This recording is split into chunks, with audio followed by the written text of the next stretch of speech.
day 2. That side's gone.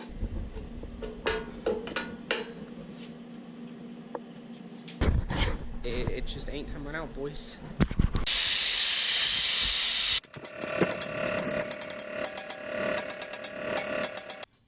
And it finally releases the new frame.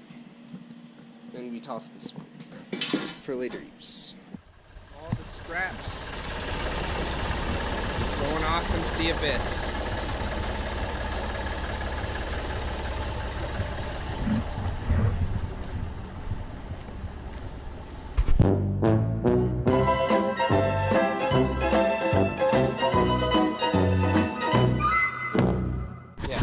Go-kart is pretty spiffy.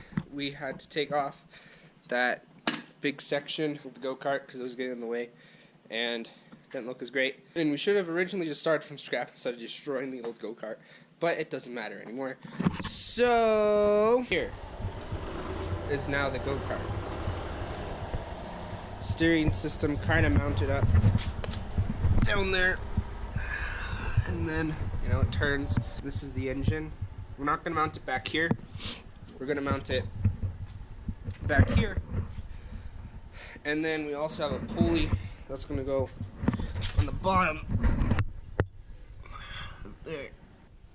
Currently 6:31.